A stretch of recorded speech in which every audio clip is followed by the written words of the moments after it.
Commencing operation, communication, attention, organic life form listeners. The following podcast will begin shortly. First, I must inform you that this episode contains major spoilers. If you have not read these comics, I urge you to dispose of your audio device immediately, unless you are listening through a microcassette player, in which case I encourage you to speak loud and clear about everything you know about the Autobots' plans. Now, let us continue on with the show.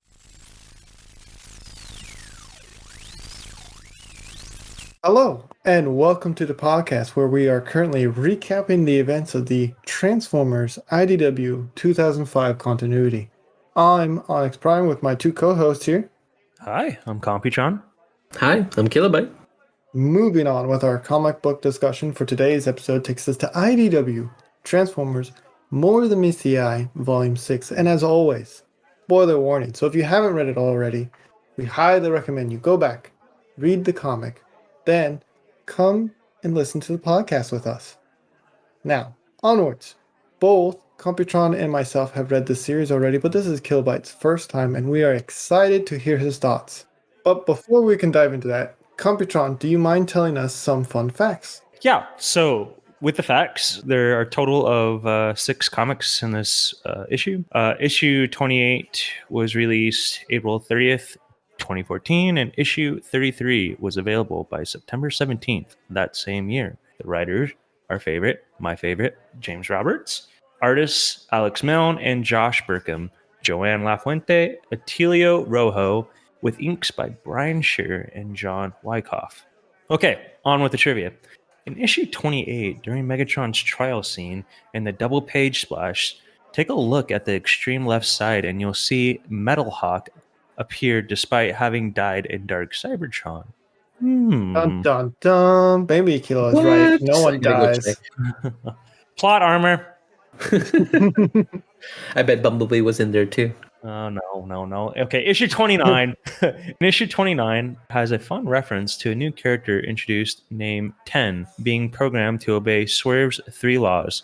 No guns, no swords, and no briefcases. It's a humorous take on Isaac Asimov's 3 laws of robotics. Other references in this issue include Data Ghost being a reference to Doctor Who, Nightbeat's quarters being Habsuit 221, which is a reference to Sherlock Holmes on 221B Baker Street. In issue 31, when MTO's That's Made to Order soldiers, bots, talk about how they were named based on where they were stationed / created, Dipstick, a constructed cold Autobot, was doubly named Dipstick of Operations Doom Patrol, a reference to DC Comics superhero team, the Doom Patrol. I knew it. Issue 32. Quantum foam is both mentioned and is also the name of a real concept in quantum mechanics. Ooh, interesting. Yeah. Despite Megatron's explicit order after the formation of the Decepticons, as revealed in issue number 28, Whirl is not spared by the division. Real loyal guys. Yeah. Roberts would later clarify that the order to spare Whirl can be ignored if he's directly threatening the soldier's life, which is the DJD's excuse to get around the order in issue number 9. When is he not threatening someone's life? All the time. A little ironic. Tarn would also mention the team was high on nuke when they began killing everyone. Interesting. Whoa. Drugs, don't do drugs. No, don't do it. What is nuke? Anyway, and then the final issue 30. No. Order, please! In the final issue 33, all the Autobots on the Necrobots list are shown to have died on this second lost life. You don't see Dipstick's corpse, but him being shocked to death by Kaon probably counts. I knew it as well. Is there anything you didn't know, little guy? Mr. Know-It-All? Okay, if you're know-it-all, tell me the whole summary of the story, Mr. Know-It-all. Yeah. Will What happened? do. The Lost Light has some new faces aboard, including a brand new captain, which is Megatron. Dun dun dun. Dun dun dun indeed. But how did the fearsome former Decepticon trial lead him to join the crew? And why have things started to disappear all around the ship? And as always, this information has been taken from the wiki. I knew it. You knew nothing. What did I you know know? everything. What did you know? He knew that I got it from the wiki. Oh, well, yeah. To be fair, Computron reads the same facts. To be there's that. fair. Before. And we are back. It has been 6 months since the events of Dark Cybertron, and we can see the Lost Light is continuing their journey for the Knights of Cybertron. Although, this time, we have some new crew members. Let's start in order, shall we, as they appear through the comics. First up, Nautica. What are our thoughts here? Yes, I love Nautica. Favorite character so far. I do enjoy the sit down and interviews that Swerve did, where he shoot off, who was it, Blue Streak? Yeah, because it reminded Rodimus of Prowl. Yeah. But anyway, back to Nautica. She was the only one that like fully understood that it was like a pseudo interview and was a total prank. Yeah. Yeah. She ends up being like the ship engineer, right? And like her attitude reminds me a lot. I don't know if humans have watched this show called Firefly. I heard at one point they wouldn't be quiet about it and they just talk about it nonstop. But she reminds me of this character specifically on that show. I think their name is Kylie Fry in the show.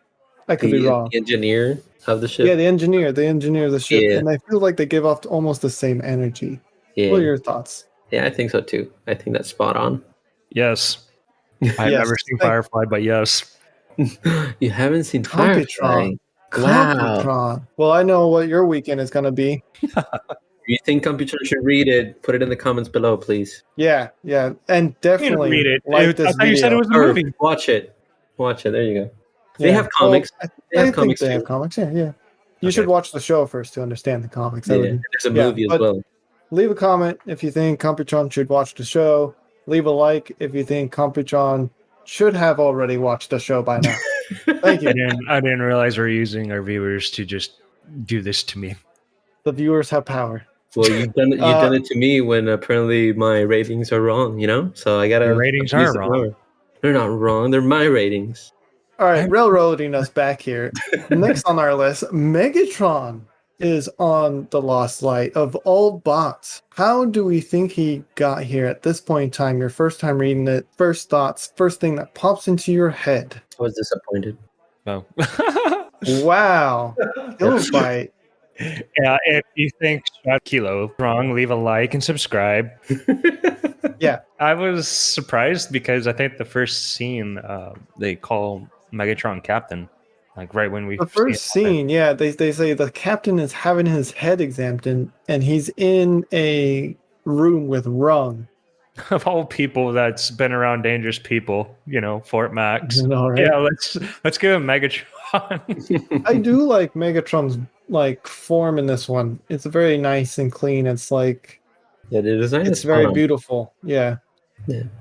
Still disappointed. So, like, Kilo, sorry, back into the point. You're just disappointed. That's just the first thought in your head. Yeah, that was my first thought. Okay. So leave a comment if you think Kilo's wrong. And then leave a like if you're still on Team Onyx Prime here, who's never wrong about anything. Anyway. Oh, I want to say during one of the flashback scenes of the anticipation of the trial, Rodimus points out that Brainstorm has done some magic. And in the asterisk, magic just means any science thing that Rodimus doesn't understand, which is great. Sounds about right. Yep. Sorry, I want to correct myself. Perceptor. He's talking about Perceptor. Yeah. But yeah, it's great and I on love that. point. Sounds about right. Any thoughts during the same flashback, the cognitive bias Prowl gives on what to do with Megatron? I agree with Prowl. You agree with Prowl? He gives us two options: public execution, indefinite spark containment, or public execution.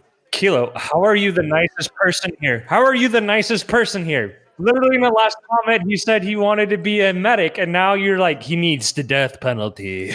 He wanted to be a medic. He never became a medic, so I can't, give him that. And he's killed millions of Cybertronians. Billions, not millions, billions. For the greater good. Billions. For the greater good of who? If he kept killing, there was I nobody. want to see your there's nobody to justification of bleed. genocidal I don't know. maniac here. There was Right. no single bot for him to lead if he killed everybody. Why So are leave a you? like and a subscribe and many comments about this entire argument here that Kilo and Computron's having, while I'm just sitting here sipping on my Njax fuel here and enjoying the The show. Autobots have done worse. Okay, so I really what's hope. what's take one the more point. spark on their list? This is great. So I'm guessing disappointment again from Kilo. Oh, I agree with Prowl. I'm not disappointed in Prowl. I agree with Prowl. I'm disappointed that he's still online. Interesting. Well, I'm disappointed in Prowl. I'm Well, liking I'm Prowl once disappointed again. in both of you. So let's move on. The Wow. next person on the Lost Light, or should I say, cassette, is Ravage. What are your thoughts here? Not How did he surprised. get away from Soundwave, and why? He was told by Oh, Soundwave yeah, too. he didn't get away. He was sent on a mission Yeah, Oh, to keep an eye on Megatron.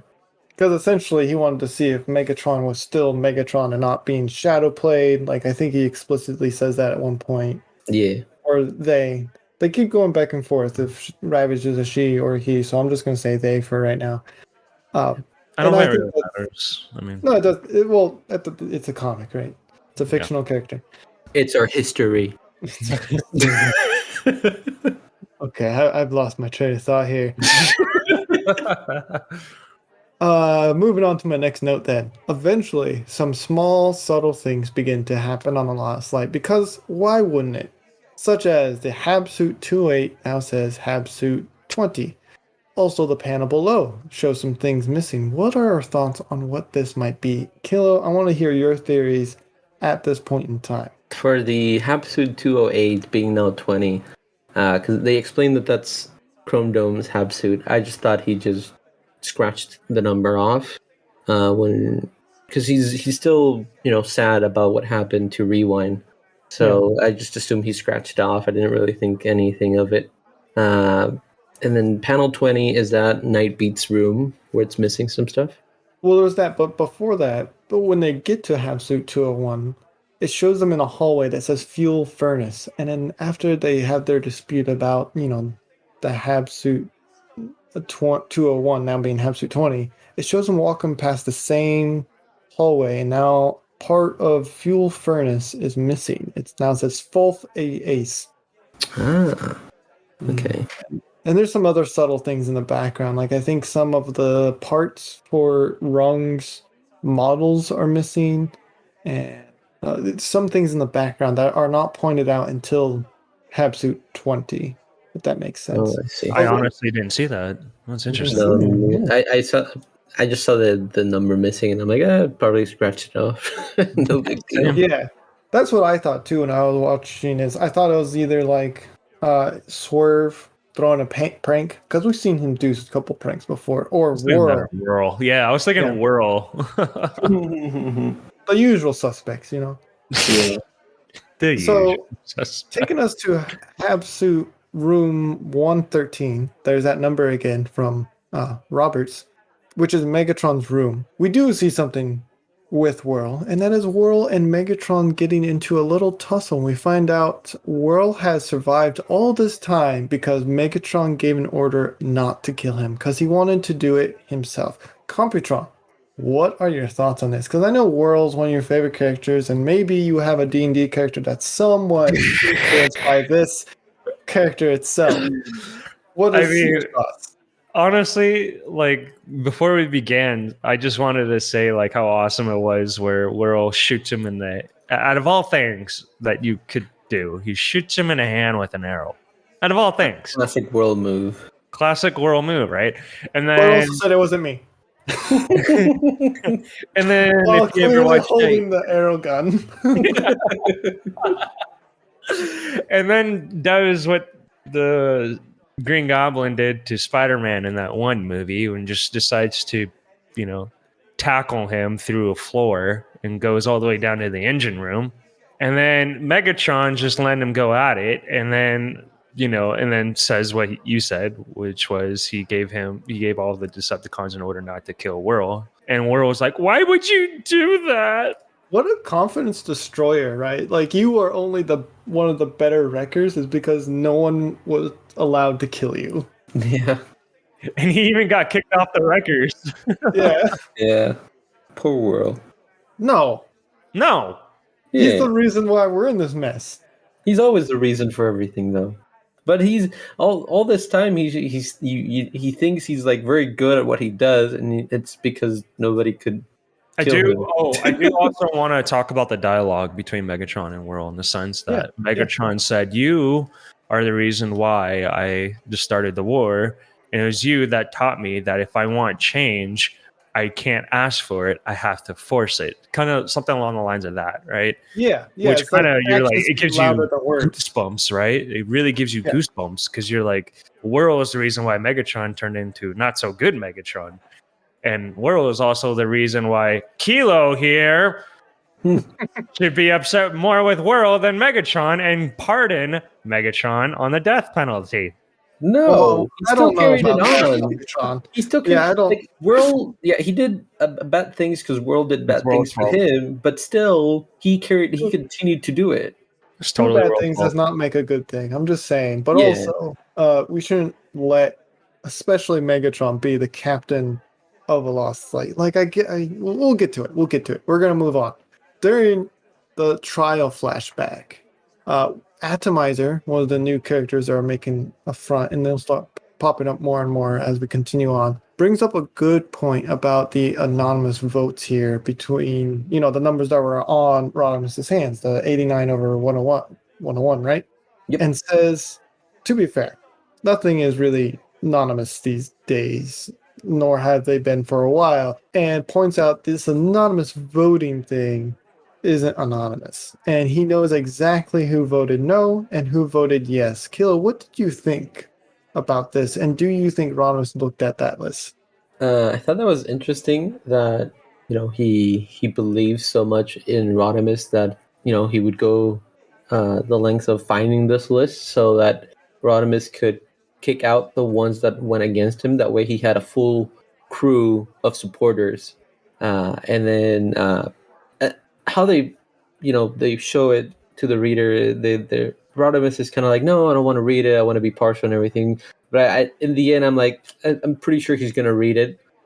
He's done worse, so I don't think it's like kind of like above him to not read it. Whichever artist that drew this drew him in such a perfect Rodimus way when he says, no, take it away, no, destroy it. And he does that like, I'm trying to be better Nope. kind of look, and he definitely has that look on him. And then when Atomizer says, okay, fine, I'll do it if you ask me one more time, and he just stares at him, is just like, oh, you know I can't say no again. That look is like just perfect. I do want to say, like, when I was reading this piece, like, I thought Atomizer was kind of like a sketchy character to just offer something like this, right? Because there has to be some underlying plot thing going on for somebody to offer such delicate details and information to Rodimus, who's very much not responsible for delicate information. This is all on purpose, right? And we'll find out that later, much later, not in this volume. But don't spoil it for Kilo. But yes, we'll find out later. I'm just saying this is for me when I was first time reading it, not necessarily. Yes. Yeah. And the thing is, like, Atomizer has the same coloring and scheme as Rodimus. It's kind of like Rodimus is his idol. It's kind of like a cult. So I don't know if everybody else that supports Rodimus' decision is dressed kind of like with his colors and like the flames and everything. But just It is interesting. Atomizer being the same is just like kind of like, you're my idol. I'll support you no matter what kind of vibe. Yeah, definitely. All right. I think we've delved into this one enough. Let's talk about a new member. 10. 10. What are our thoughts? A little bit terrifying, but I think he's sweet. 10. 10. 10. That's everything you need to know. Yep. 10. And as a fourth-time reader through these comics, this is probably going to be the most wholesome character you will ever meet. Easily top 5, if not Kilo. Definitely not a Hodor. Okay, yeah, that's accurate. Well, I haven't seen Throne of Games? Yeah, Game of Thrones. I think it is Onyx. Is it? Okay. I need to. I haven't seen it, so I don't understand. First culture, still trying to do it. I But it's guess a throne. leave a comment if I should brush up on my first culture. But I don't get it. It should be just a throne of games, right? Not a game of thrones. You mean musical chairs? Yeah. Yeah, same thing. So let's move on. More mysteries are afoot, Kilo. At this point, how did you think Nightbeat saw a data ghost or rewind in the hallway? I thought it was a kind of like a time travel thingy, where there were somehow they drifted in space and they went into like an anomaly, and like rewind the like this rewind that appeared is kind of like in a different reality and just kind of like poking through and trying to get a message to them, and that's why the rewind was in that room. Very interesting indeed. Ship's haunted. So before I we called that forget, at the beginning, didn't I? Give me my blaster. Ship's haunted. ship is haunted. I ain't afraid of no ghosts. So moving along, I want to point out this is a great segue here, by the way. Perfect segue. No other segue is better than this. Let's hear a word from our sponsor. Let's play Who's That Bot? Hey, Kilobyte. What are you eating? Garbage O's? What? Garbage O's. It's delicious breakfast cereal that has all your daily minerals and energon you will need throughout the day. Hey, let me try. Get your own bowl. Sweet. Boy, oh boy. If purchasing Garbage O's products, you are therefore agreeing to the following terms and conditions. Garbage O's is not responsible for any turbo mice found in products. There are no refunds or exchange. Hey, it's empty. Kilo, give me your bowl. It's Bumblebee! And we are back. So we have another mystery, not just a rewind mystery. We have another mystery. Connected, yes, but different. We get a coffin that they pick up from space. And I also really, really like when they pick up this coffin that was floating in space. Megatron is overly cautious and is in agreement with Ultra Magnus, which is an interesting dynamic because whenever an interaction comes up with Ultra Magnus and the original captain, Rodimus, there's always conflict.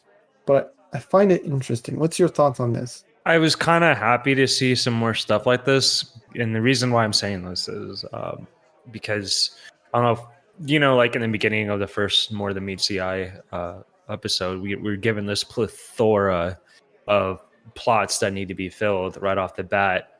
And so now I just feel like I'm getting that same vibe again. And I really like that. I don't know if that makes sense. Many things happening at once. Yeah. Yeah. Like, and so I was just like, yes, give me more plots to fill. A distraction from this plot, from the distraction of this plot. I guess I'm Nightbeat when it comes to this stuff. Yeah. Yeah. So, Kilo, what was your thoughts on the Megatron Ultra Magnus interaction, co-captaining? Because at this point, we still haven't seen Rodimus. Wonder where he is. I think it's an accurate. I don't know. I feel like they both would always get along like this because Megatron is very knowledgeable of laws and like he has led the Decepticons. He's done a lot of strategy and he's always like multiple steps ahead. So Yeah. I think Ultra Magnus and Megatron kind of like think alike, not Yeah. necessarily in the same faction, but they kind of have the same mentality, and I think they would work well together if they were ever together on the same team. But then you have Rodimus, where it's kind of like all about himself and kind of like in the moment reaction to whatever's happening, and it doesn't really sit well with Ultra Magnus' mentality of like we need to have a plan and we got to think of this strategically before we even try to do anything else, right? Yeah, well said. So, however, due to shenanigans by Trailcutter, Skids, and Riptide, the coffin gets open, and who is inside? It's Rodimus. So that's where he is. It's an offline Rodimus. He's dead, missing half his head. Wonder how that happened. I had a theory at this point. Yeah, go on. Put his head too much close to the quantum engine. I thought, how when the Metro Titan got teleported back to Cybertron in the annual, one of the duobot that was in the engine disappeared with it. Yeah. I thought at this point this could be the duobot that got reshaped to look like Rodimus, and it's trying to like scare them because it has the same cut on the head. So I'm like, it probably was the duobot, and they just altered his mode to look just like Rodimus. Very interesting theory indeed. So moving along, we get another glimpse of the flashback of the trial, and Megatron has declared himself not guilty. How are our feelings on this matter? Because at first he did say he was guilty, but then through the inspirations of Starscream making everything about himself, Megatron retracted his previous statement and are now pleading not guilty. Lies, all lies. What a flip flop and a total honest truth. What do you mean, honest truth? he tells nothing but the truth, the whole truth, and nothing but the truth. I messed That's that up. You Oh. can't handle the truth, Computron. You can't handle the truth. Good stuff. I do like Optimus' little crown because he's the judge in the trial, and I like his little crown. I think it looks cool. Yeah, so we'll talk a little bit more about that, but the trial gets interrupted for a moment for another prison break, yet again, to break Megatron out of trial. And we see a lot of punning lines here, like Optimus jumping out and saying, "Objection," while punching a Seacon in the face. And they nearly free Megatron, but he decides to stay. Interesting. What is his Very plan? What is his plan and deal? So anyway, a technicality is brought up during said trial. And Computron, what is this technicality technically? The trial is on Luna 2, and in their law, they must be judged by the Knights of Cybertron. Optimus gives him an ultimatum. Either be locked up inside Metroplex or renounce the Decepticons, and he may join the Lost Light to find the Knights of Cybertron. Right, and this brings up because during the trial, Megatron brings it up that it is unfair to be to be judged by his opposite, by someone who is not a mutual party in the war. And that's almost no one in this case, because Metal Hawk is dead. Some of the nails don't want to Bias, do this. essentially, right? Right, very much biased. And so the only way to do this is to have the Knights of Cybertron judge him. But they're not here. So Of course, they're not. of course they're not. And to be fair, he did have this as a contingency plan, but he has this like one-on-one talk with Optimus saying, no, he's sincere at this point. Like when Starscream started making it about himself, that's when he was like, okay, I don't want to be remembered as the person who killed billions of lives. I want to change that. I don't Be buy the it. medic. Oh, whatever. I don't buy it. Okay, Kilo. So leave a comment if you think Kilo is being a little harsh or if he's justified. So You're the moving on. nicest person at this table. Yeah, and that's why I can't be in favor of forgiving Megatron for all he's done. This You've is insane changed. to me. You've changed. What happened to you? Go back to the dead body. Good with people Rodimus. can, do bad things for the good things. I'm going to pretend that made sense so we can move on. So I mean, back it's to not the like- dead. I'm sorry, I'm going on an argument. Kill me now. Kill me now. Go back to the dead body with Team Rodimus. Any favorite scenes? The early alert system by Brainstorm is by far my favorite one because the early alert system was too late. So he made it an early one. Like, for me, I don't know why, but I chuckled so hard when they said that, oh, this can't be the Rodimus from the future. This is the Rodimus from the past. Because if you look at his hand doesn't have the numbers. Rodimus just walks in and goes, yeah, I know. I just had Ratchet put new hands on me. And I'm like, of course you did. I like how some of his solutions were like, well, I'll just cut off one of my hands. Yeah, that's what I was gonna say. And it's like, what if we put it back on you? He's like, well, can everyone promise not to do that? I do like his thinking that if he changes something, it won't happen.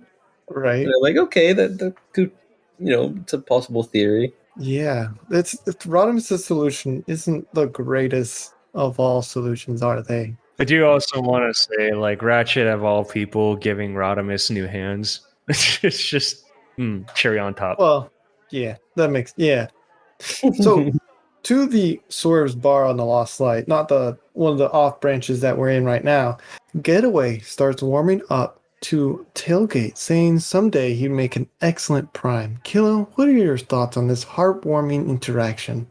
I don't know. I feel like there's a plan in there because why Prime? I don't know. It's just too specific, and I know Tailgate saved many of the Cybertronians from Tyrest, but I don't know. I feel like there's something hidden behind that smile that is covered by the faceplate. Yeah, I'm getting some creeper vibes, and I think Tailgate should definitely get away. I mean, run away. I don't like Getaway. Fair enough. And you are 100% justified. Finally, the entire ship disappears shortly after everyone escapes into smaller ships and pods. And I really enjoy Rodimus trying to blame Megatron for this entire situation that they're in. And Megatron says, "Sorry, not guilty," referring to his trial. It was man. It was great. That was pretty funny. I do like a little. I'll go back a little bit. I do like a Yeah. scene before that where Ratchet and Rodimus are having a conversation about the list that Rodimus has about who voted against him, Yeah. and they're kind of debating that you should do the right thing and kind of like destroy it, and like Rodimus destroys it, and Ratchet is like, "Good, because that was a fake, because my name is not on it," and I'm like, "Ooh." Ooh, burns. Yeah. Like nice. So it looks like his little friend is trying to get what he wants. Deception. So we take a quick break from this event and we get a little flashback about how the Lost Light was discovered and its naming. Kilo, do you mind describing the scene for us? Yeah, so Drift, Pipes, and Riptide go on a little journey and try to buy a ship off some of the nails and try to find the perfect ship. And then they see the Lost Light, and eventually they do find the nails that are the owners, and they manage to buy it off of them. And on their way out, they're like, okay, all we need is naming it, because right now I think it was called U1. And there's a festival going on, which is the Festival of the Lost Lights. And Drift says, "Oh, or maybe we'll get a sign and we'll get the name." And So spiritual. just like that. Here's your sign. Anyway, It's an awesome origin story on how we got the Lost Light. it's good. Just a couple bots going out and just being bots, man. Nothing better than that. Oh my goodness. Going out and buying a new ship, just like any other bro bot would do. You guys want to go buy a ship with me? Maybe later. Yeah, when we get more shenanigans. Back to the present, in the escape pods, bots start to disappear, and Tailgate decides to take matter into his own hands. What are your thoughts on this thing and on this scene and what happens next? Mr. Tailgate with the Rudy Toot point and shoot pointing at the big Megs. Yeah, That it was a little bit cute because Tailgate now thinks he's like all that because he saved. I think he says like there's a 50% chance that he saved Megatron from Tyrese. And I really like that line because he's not even sure, but he's like, I did this, I saved everybody, and so he feels very like accomplished because before that he was just a disposal bot. yeah. So I like his initiative, but I think it's just going a little bit to his head at this point. Mind you, he was asleep during Dark Cybertron. Right. So I find it hilarious because we get some more details on the flashback scene on how they got the ship, and they left Riptide behind because he went back and wanted a receipt when they bought the Lost Light, and they find out that the owners, so-called owners, didn't actually own the ship and were lying. And these characters they talk with their hands, and Riptide decided it was a smart idea to talk with his fist.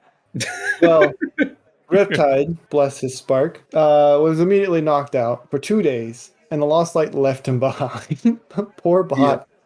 Yeah, he also found out there was a Spark Eater, so they could have avoided that whole encounter if he Right. would have not punched anybody. So good. Riptide is the guy that's there at the right time the wrong place at the wrong time.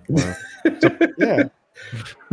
Eventually, we're left with a few bots, and we actually find out why everything is disappearing.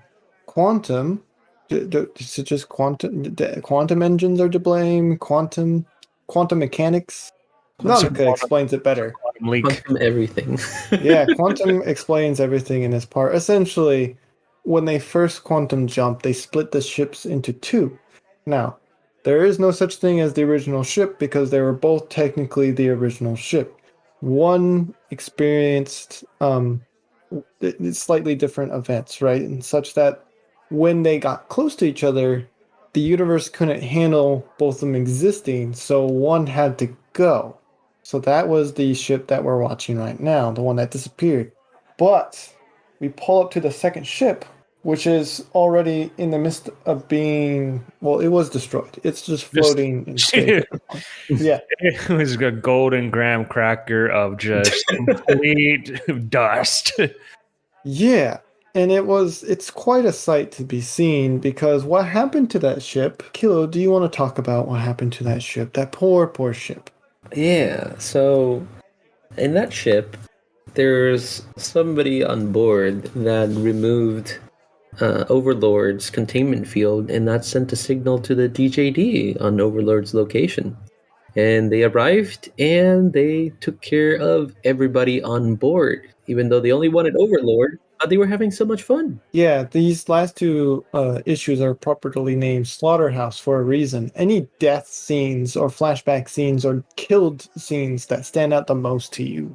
I found it interesting in they find a room where there's a bunch of like bots in their alt mode, and they all have two holes on them. One that seemed to be like drilled, and then one that was with a blaster. And they explained that there was I think it was Skids that says he knew a bot that could determine where a bot's memory cortex was located, even though they were in alt mode. And so it seems like they were all forced to transform and then killed off, and then they had their transformation cogs removed after the transformation, which was kind of creepy. Yeah. So fair warning, listeners. So if you haven't read the comics or you're watching the images pass through here, there are some gruesome deaths here. Yep. So we won't dabble too much on the details, but there are some Crazy scenes.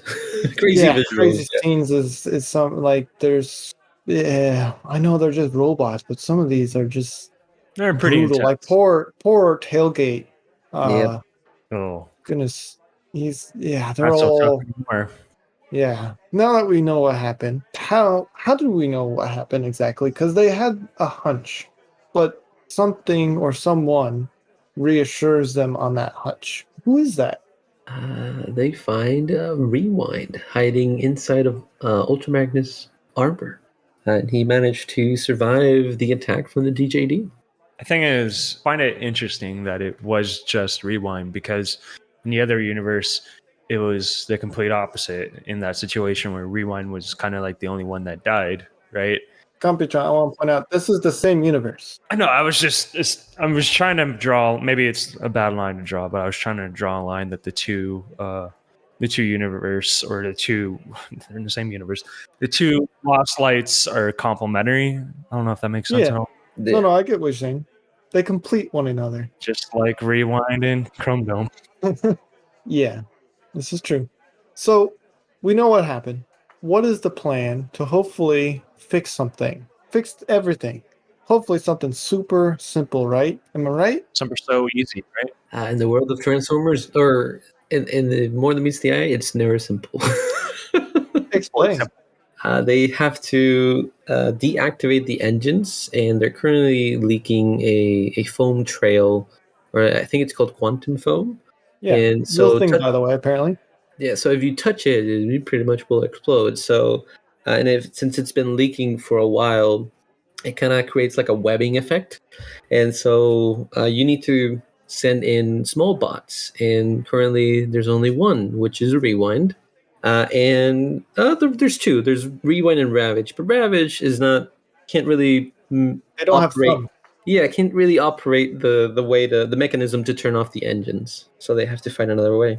I think Yeah. one of my favorite scenes is the person that they find and go with Rewind was Megatron. Megatron, and in this case, it was because he was already adapted to the what do they call it, mass displacement. Yeah, his mass part. displacement ship. Yeah, the Because he was a MDC. gun, yeah, and because of his old gun mode or his old alt mode, and to me it was really interesting because I guess what stuck really close to me, in my chest and hurt my heart, was he goes, well, there's always a rule if people are lining up to do suicide missions, get in the back of the line. Accurate. I mean, yes, I someone's was like, got to do it, but yeah, accurate, right? Yeah, Yeah. but real. Real. The truth is real. I was like, ooh. Speaking of shrinking, before Megatron volunteered, we start looking for this volume's MacGuffin, the shrink ray, and we find a dead Brainstorm with a terrible secret. His mask is gone. He had That's a not face the worst underneath thing. the faceplate. Yeah. What's behind the faceplate? Decepticon symbol. Bum, bum, Dun dun bum. dun. Theories ahoy, Kilobyte.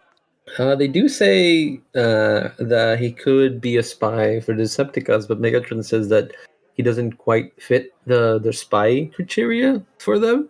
Like a kind of like But a. he I don't also say a says he spy, but doesn't know all of them. yeah, but he does say he doesn't know all of them. So, and that's kind of my theory. He just probably is a spy. Either is like a double agent. Is like he could switch to Decepticon by switching his faceplate, and then, but he was actually working for the Autobots, or just the other way around. So it's kind of hard to determine at that moment. Yeah, no, absolutely. And Riptide, bless his spark. He's not the brightest around. So like he says something along the lines, so like, well, how did this one become a Decepticon and ours not? And then Ravage is like, I hate to spell out the obvious for you, but I'm sure this happens a lot. But if this Brainstorm was a double agent, so is yours. Yeah, that was so funny. It's good stuff. Ravage has some good like dialogue in this comic. Yeah. He's the Captain Obvious of this. So the last scene before they fix everything is a touching moment, isn't it? With Rewind and Megatron working together. Although, even though Rewind is the one that everyone cares about the most, which is true, he's definitely has some hard feelings against Megatron. But we find out he may or may not live throughout this mission that they're doing because only one of the ships can cancel out. What are your thoughts on this? It's just the roll of the dice, and just hope that everybody can make it. Hope is a lie. Hope is a lie. Deep in my heart, I was thinking, not again! Yeah, I know. Right in the feels again. How many times are they gonna whiplash us? So, especially when they talked about what happened to this Chrome Dome on this ship. Oh boy. That was oof. That was brutal. One of the brutal ones. So anyway, moving forward. Let's talk about the very end, where Brainstorm declares he can do whatever he... can I say this? Whatever the hell he likes. More theories ahoy, Kilobyte. He's a rule breaker. He brought his briefcase into the bar. Yeah, and then He is a rule breaker. I mean, if you look over there across the bar over there and you see it, it still says no briefcases. Attention deflectors, my dude. Attention deflectors. well, what's his name? The one that brought him is the list. He saw the briefcase, so I don't think it had the deflectors. The way that the attention deflectors work is if you don't know about it, you don't see it. If you already know about the briefcase, you can see it. Does that make sense? Yeah. I think we covered that a while back. Yeah. True. So what is he doing? What's his plan, Gil? I want to hear theories. I want to hear those hot takes. Well, he opened the briefcase and everybody seemed to be kind of like knocked out. So he's taking control of the ship and probably taking it somewhere. And He's a DJD spy. He's the 7th member of the DJD. Yes. Secret agent. Secret agent bot. Secret agent. So, are there any more notes on your two ends? I like that they brought Chrome Dome and Rewind together, but I feel like it was kind of, just too convenient. I loved it. I love that, like, when they got back together and when Chrome Dome meets the other Rewind, they just have this really cute moment where they sit together and Rewind just starts getting closer and closer and closer to Chrome Dome, and then they finally wrap, their hands on each other. Yeah. This is a very spicy episode because both of you are like opposites here. It's a cute moment. Listeners, leave a comment on which one you agree with. I'm not saying it's not a cute moment. I just feel like the whole Chrome Dome trying to deal with the loss of Rewind is just now out of the window because now there's a Rewind. It's not the same Rewind, but seems like he doesn't care. I feel like Just it's like- something they're gonna have to cover throughout the comics to come, right? Like, Yeah, I wonder if they'll cover this. I wonder if this will pop up a couple times, maybe in the future, maybe. I don't know. I think everyone should have stayed dead. See again. Everybody comes back. Well, hot takes. are we bringing up the Well- Bumblebee thing again? Apparently we are. We still have hope Bumblebee's gonna come back. Apparently, I don't have He did. hope. I just know it will happen Just eventually. no. I don't know about Sure. that. All right, Rodstar rating. I think Kayla went first last time. Let's go with Computron. Definitely a really great start for getting back into the series. Like I said, I like how, like in the beginning of MTME1, he gives us a lot of plots to figure out and to kind of just build upon on the comic series. And obviously the big surprise in the end. I'm gonna give this probably a low 5. I'm just kidding. I'm gonna give this a 5. Out of 5, how many 5s is this 5? Oh my goodness. At the beginning, I was going a little bit crazy with the whole 6 months after, 6 months before with the trial and everything. But after that, when we got to really enjoy, like, embark with the crew, I really enjoyed Nautica having like a leading role and kind of like getting involved with everything and solving all the problems. I really enjoyed that and made me like her more because she has like a very active personality and wants to like investigate everything, but also kind of can help fix problems as well. It's not just there as like extra space or just like extra covering. So I really enjoyed that. And I'm interested to see what happens next, but I'll give it a 4. Or I think you and I are in alignment there because I'm also going to give this one 4. It's definitely it brings me in because I find it interesting that Megatron is a co-captain. I'm finding it interesting on what's going to happen next. Like we establish how he became the co-captain. There's a little bit like technicality rules, but we see that in real life, all time crime lords get off so easily. Like, this is too relatable to them. Fair. Anyway, I am a huge fan of seeing the death scenes in this one and how creative the DJG are. It's just a lot of stuff going on. But the reason why it's a 4, not a 5 or 4.5 for me is, yeah, there's some hand wavy stuff with Rewind. It is spark warming that Rewind and Chrome Dome are, I want to say together again, but they're not, right? They're different bots at this point, right? Yeah. Because the branch off happened a long time ago, almost a year in their time. So they're completely, a year can change some person by a lot depending on the events that occurred. The more meets the eye have a lot of events that occur. But yeah, it is good. I enjoy this one and I'm looking forward to some more. See where this goes. Yeah. But listeners, what do you think of these comics? How many Rod Stars would you give it? And let us know by leaving a comment below. All right. So if you would like to send us an email and have it read on this podcast, feel free to send us an email at swervesbarpodcast@gmail.com. That is swervesbarpodcast@gmail.com. If you need assistance, it will be on the screen or in the details below. So, are you two ready for Transformers Robots in Disguise Volume 6? I'm ready. Yeah, I'm ready. I like to see what happened on Cybertron after Dark Cybertron. Yeah. Computron, do you mind taking us out? Yeah. If you enjoyed this episode, consider sharing it with your friends and subscribing. We hope you all are staying safe out there, and thank you so much for listening. Till all are one. Till all are one. Till all are one. Follow us on Facebook and Instagram at Swerves Bar Podcast. You can also find us on Twitter at Swerves Bar. If you are interested in more content, try checking out the spin-off D&D Transform and Rollout Rise of the World Killers. Let's tune in for a preview now.